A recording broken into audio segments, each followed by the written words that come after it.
మన లైఫ్‌లో చాలామంది పరిచయం అవుతూ ఉంటారు. పరిచయమైన వాళ్ళల్లో కొంతమందితో మాత్రమే మనం ఫ్రెండ్‌షిప్ చేయగలం. అలా ఫ్రెండ్‌షిప్ చేసినప్పుడు అలాంటి ఫ్రెండ్‌షిప్ ట్రూ బాండ్ అవుతుంది. ట్రూగా ఫ్రెండ్‌షిప్ చేస్తాం వాళ్ళతో. అది స్ట్రాంగ్ అయిన తర్వాత మన పర్సనల్స్ వాళ్ళకి చెప్తాం. వాళ్ళ పర్సనల్స్ మనం వింటూ ఉంటాం. అన్నీ షేర్ చేసుకుంటాం. ఒకటే అన్న ఫీలింగ్‌కి వెళ్ళిపోతూ ఉంటారు. అది ఫ్రెండ్‌షిప్ అయినా, లవ్ అయినా సరే. కొన్ని సంవత్సరాలు కొంతకాలం బానే ఫ్రెండ్‌షిప్ చేస్తారు. ఆ తర్వాత ఎవరి లైఫ్ వాళ్ళు చూసుకున్నట్టు వెళ్ళిపోతూ మధ్యలో వదిలేసి వెళ్ళిపోతూ ఉంటారు.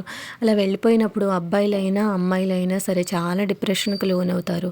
కొంతమందయితే సూసైడ్ చేసుకునేదాకా వెళ్ళిపోతారు లవ్ విషయానికొచ్చేసరికి. అమ్మాయిలు సూసైడ్ చేసుకుంటున్నారు, అబ్బాయిలు సూసైడ్ చేసుకుంటున్నారు. ఎందుకు సూసైడ్ చేసుకోవడం? మనల్ని కన్న తల్లిదండ్రులే, మనల్ని పెంచి ఇంత ఈ పొజిషన్‌లో ఉంచిన తల్లిదండ్రులే వాళ్ళకి టైం వచ్చినప్పుడు వాళ్ళు చనిపోతున్నారు కదా! అలాంటిది మధ్యలో ఇచ్చిన వ్యక్తుల కోసం మనం ఎందుకు చనిపోవాలి? అలాంటివి ఇంకా స్ట్రాంగ్‌గా తీసుకొని ఇలా జరగకూడదు అని చెప్పేసి ఇంకా లైఫ్‌లో స్ట్రాంగ్‌గా మనం ఏదో ఒకటి సాధించాలి అని చెప్పేసి ఉండాలి. అంతేకాని ఇట్లా సూసైడ్